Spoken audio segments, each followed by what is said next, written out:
Guerre Ukraine-Russie. En soutien à Emmanuel Macron, Alassane Ouattara mobilise une armée de marabouts et de féticheurs. Des sacrifices d'ovins, de caprins, de volailles et même de chameaux en perspective.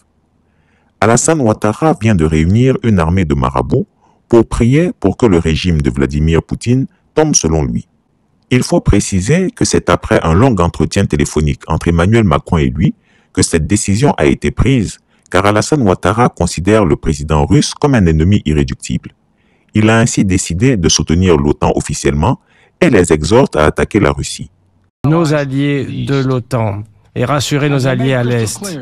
Comme je l'ai dit tout à fait clairement, les États-Unis défendront le moindre centimètre de territoire de l'OTAN avec toute leur puissance. La bonne nouvelle, c'est que l'OTAN est plus unie et plus déterminée que jamais. Il ne fait aucun doute que les États-Unis et tous les alliés de l'OTAN respecteront leur engagement de l'article 5, c'est-à-dire que si l'on attaque un de leurs membres, on les attaque tous. Nous avons renforcé notre présence en Allemagne, en Pologne, mardi en réponse à l'agression russe. Nous avons autorisé également le déploiement de certaines de nos forces qui étaient déjà positionnées en Europe auprès de nos alliés de l'Est européen, les pays baltes, la Pologne et la Roumanie. Nos alliés également se mobilisent. Les pays de l'OTAN et également nos autres alliés pour nous assurer d'une défense collective robuste. Aujourd'hui, suite de cette attaque russe, l'OTAN s'est rassemblée et a autorisé des plans et activé un plan de réponse. Nous sommes prêts, l'OTAN est prête à déployer ses forces là où elle en aura besoin pour protéger nos alliés en Europe et en particulier dans l'Est. Et j'ai aujourd'hui autorisé davantage de forces américaines à se déployer en Allemagne, ainsi que les forces spatiales des États-Unis qui sont mobilisées depuis des semaines. L'apport de la Côte d'Ivoire dans cette guerre, a-t-il assuré, sera son armée de marabouts qui va prier et faire de nombreux sacrifices d'ovins, de caprins, de volailles et même de chameaux. Il y aura ces jours-ci beaucoup de viande à manger dans les casernes militaires ivoiriennes. Alassane Ouattara a assuré à Emmanuel Macron que ces marabouts feront la différence dans cette guerre asymétrique en Europe de l'Est. Voilà et je ris seulement. Alassane Ouattara compte énormément sur ces marabouts. Mais bon, n'oubliez pas que les albinos de Ténébiraïma Ouattara dit la Fiole ont été sacrifiés pour le 3e mandat illégal de son aîné. Honnêtement, cet octogénaire super menteur est devenu fou. C'est maintenant Vladimir Poutine qu'il veut combattre. La vie chère en Côte d'Ivoire là, il ne voit pas ça. C'est la guerre à la Russie qu'il veut faire maintenant. Dans la région du Donbass, à l'est de l'Ukraine, la tension est montée d'un cran ces derniers mois. Depuis le début de l'année 2021, la Russie masse ses troupes à la frontière et plus de 50 soldats ukrainiens sont morts aux abords de la ligne de front. C'est la plus grande escalade de violence dans la région depuis 2018. Après plusieurs semaines d'intimidation qui ont alerté la communauté internationale, la tension semble retomber. Le 22 avril, la Russie a annoncé qu'elle allait retirer une partie de ses soldats placés le long de la frontière ukrainienne et dans le Donbass. Ils étaient plus de 100 000 selon les estimations de l'Union européenne. Mais les tirs continuent le long de la ligne de front, et beaucoup craignent que l'accalmie ne soit que de courte durée. Mais alors, d'où viennent les tensions entre la Russie et l'Ukraine? C'est ce qu'on va voir dans ce nouvel épisode de Cartes sur table.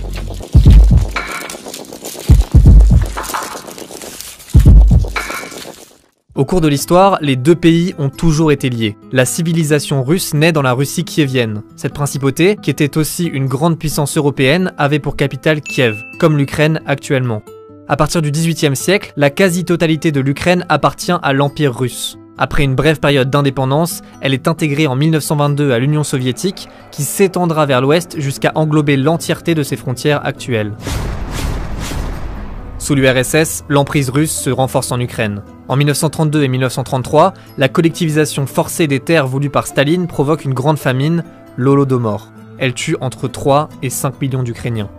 Beaucoup de paysans sont forcés de fuir leur village pour aller travailler dans les régions industrielles du sud et de l'est du pays, comme le Donbass.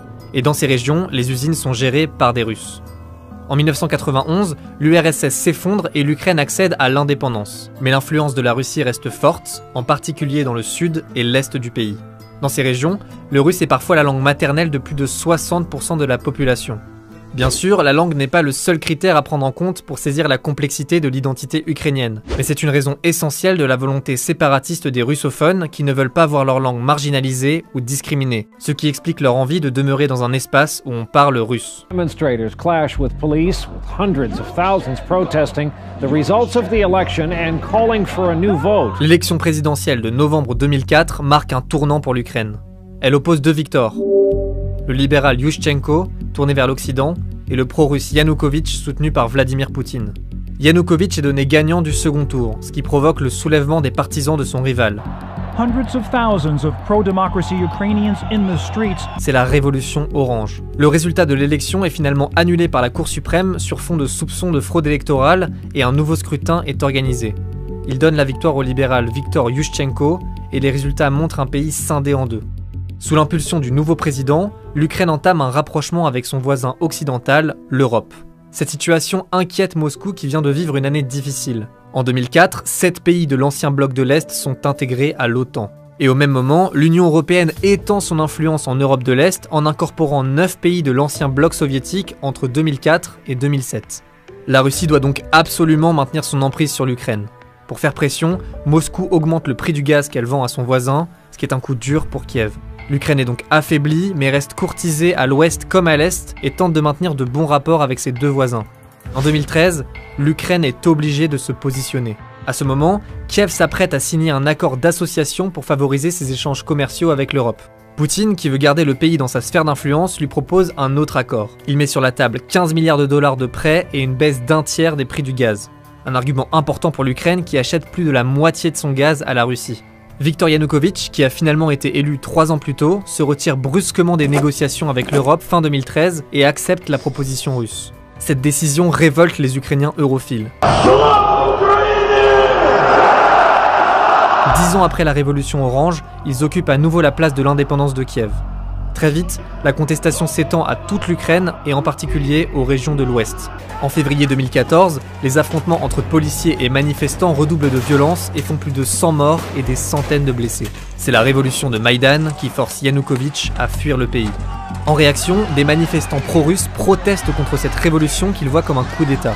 C'est particulièrement le cas dans les régions du sud et de l'Est, comme à Donetsk ou à Louhansk. En parallèle, à partir de février 2014, la situation bascule aussi en Crimée. Cette région est très importante pour les Russes. Jusque dans les années 50, la péninsule appartenait entièrement à la Russie. Puis elle est offerte à l'Ukraine en 1954, mais elle reste dans l'URSS, donc elle n'est pas tout à fait détachée de Moscou.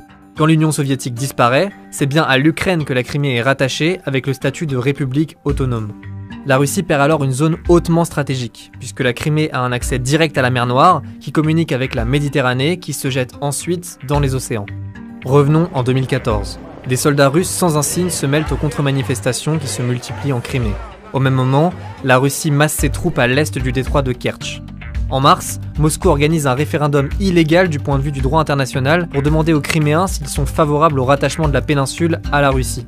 Les résultats donnent une majorité de oui, et Moscou annexe la Crimée. Dans le Donbass, qui regroupe les régions de Donetsk et Louhansk, les manifestants anti-Maïdan se transforment en milices séparatistes pro-russes. En avril 2014, la République populaire de Donetsk est autoproclamée, suivie par celle de Louhansk. Après presque un an de combats particulièrement meurtriers, les deux parties signent les accords de Minsk II en 2015. Une tentative de cessez-le-feu qui n'arrête pas les combats, mais réduit leur intensité. Depuis 2014, les affrontements ont fait plus de 13 000 morts et près d'1,5 million de personnes déplacées. En avril, le président ukrainien Volodymyr Zelensky a proposé une rencontre à Vladimir Poutine pour tenter d'apaiser la situation. Mais la fin du conflit semble encore loin. En tout cas, les Ivoiriens disent que là où deux couteaux se battent, le coq ne s'y aventure pas. Alassane Ouattara est également très fâché, car il dit que Chrissy Api le dénigre et l'humilie. Au nom de Dieu, je ne comprends pas. Alors qu'il a réuni à son domicile une armée de marabouts et de féticheurs, en accord avec son ami Macron, la presse internationale nous annonce que les troupes russes sont déjà en Ukraine et que la guerre a commencé. On dirait que les potions magiques des marabouts et féticheurs du dictateur des lagunes ne marchent que sur les Ivoiriens. J'espère que le petit président français ne va pas dire qu'il va engager la France dans une guerre contre la Russie, car il n'y aura plus de tirailleurs sénégalais pour aller mourir pour nos ancêtres les Gaulois. Notre génération n'acceptera pas d'aller là-bas. Nous préparons en parallèle la réaction commune et la riposte en cas d'agression Et comme cela a été dit, s'il devait y avoir une agression, la riposte sera là et le coût sera très élevé. Мною принято решение о проведении специальной военной операции. Кто бы ни пытался помешать нам, а тем более создать угрозы для нашей страны, для нашего народа, должны знать, что ответ России будет незамедлительным и приведет вас к таким последствиям, с которыми вы в своей истории еще никогда не сталкивались. Est-ce que vous pensez que Vladimir Poutine, lui, pourra jouer le jeu à terme en se rapprochant des États-Unis contre la Chine? Pour l'instant, c'est trop tard. Il n'a plus confiance. Vous savez, on a oublié, puisque la presse occidentale passe son temps à faire de Poutine un méchant, on a oublié qu'après les tours jumelles, vous savez, le fameux attentat contre les tours jumelles le 11 septembre 2001, le premier à appeler George Bush fut Poutine. Et c'est Poutine qui lui a donné l'aide des services secrets russes pour retrouver Ben Laden en Afghanistan. Tout le monde a oublié. Poutine avait même l'intention d'adhérer à l'OTAN. Encore une fois, tout le monde a oublié. Et tout le monde fait passer Poutine pour l'agresseur. C'est lui qui a attaqué l'Ukraine, etc. On oublie simplement que le président Bush père avait promis à Gorbatchev de ne pas faire rentrer dans l'OTAN les pays de l'Est et les pays proches de l'URSS de l'époque. Donc si vous voulez, c'est les États-Unis qui ont trahi leur parole. C'est les États-Unis qui mettent des troupes à quelques kilomètres de la Russie. Et c'est les États-Unis qui fomentent les fameuses révolutions de couleur dont tout le monde loue ici, mais qui sont des révolutions contre des pouvoirs élus, même si c'est des pouvoirs pas vraiment respectueux des droits de l'homme, vous voyez. Donc il faut arrêter de faire de Poutine l'agresseur. C'est Poutine l'agressé. Alors évidemment, après, il se défend parce que c'est pas Yeltsin, il est pas alcoolique, et c'est pas Gorbatchev, il est pas faible. Voilà, et c'est un patriote russe raide, je dirais, qui ne recule devant aucun moyen, ça je vous l'accorde, hein, les assassinats, la cyberattaque, c'est un homme d'avant, hein, c'est un homme du 19e siècle. Pour lui, la guerre est l'autre moyen de faire de la politique, selon la fameuse formule de Clausewitz. Hein, oui, j'en fais pas un saint ni un type gentil, etc. C'est pas un premier ministre suédois. Hein. Je ne dis pas ça, mais je dis que géostratégiquement, c'est lui l'agressé. Il faut pas en faire l'agresseur. Si Emmanuel Macron veut qu'il prenne Alassane Ouattara, Macky Sall, Mohamed Bazoum et compagnie pour les incorporer dans l'armée française, nous les Africains disons non, plus jamais de chair à canon. Quel que soit le nombre d'échanges que j'ai eus avec d'autres dirigeants, j'ai entendu plusieurs choses. La première est que nous sommes soutenus et je suis reconnaissant à chaque nation qui aide l'Ukraine de manière concrète. Pas seulement en parole, mais de manière concrète. Mais il y a une deuxième chose, nous sommes seuls à défendre notre nation. Qui est prêt à se battre avec nous? Je ne vois personne. Qui est prêt à donner à l'Ukraine une garantie pour rejoindre l'OTAN? Tout le monde a peur. Depuis 2 jours que les marabouts et féticheurs sont enfermés et pris, les sacrifices en tout genre vont bon train. Pourtant, le résultat se fait attendre. Alassane Ouattara n'est pas content, parce qu'il dit que si Vladimir Poutine ne tombe pas, son ami Macron, qui n'a même pas l'âge de son fils David Ouattara, n'aura plus confiance en lui. Il les a donc sommés de redoubler d'ardeur. Il leur a dit qu'il compte sur eux pour rééditer l'exploit de l'élection présidentielle d'octobre 2020. Jusqu'à ce jour, 25 février 2022, l'armée de marabouts et de féticheurs d'Alassane Ouattara continue à prier férocement et intensément. Ils promettent une victoire éclair à Alassane Ouattara et Emmanuel Macron d'ici 48 heures si la France entre en guerre contre la Russie. Quand Vladimir Poutine a présenté le nouvel arsenal russe, tout le monde a cru à de la science-fiction. Mais il y a désormais des images de ces armes. Kinjal, poignard en russe, est un missile hypersonique. Il est rapide, très rapide. Il atteint les 3 km/s. Et si quiconque essaie de l'abattre, il s'écarte et suit une trajectoire imprévisible.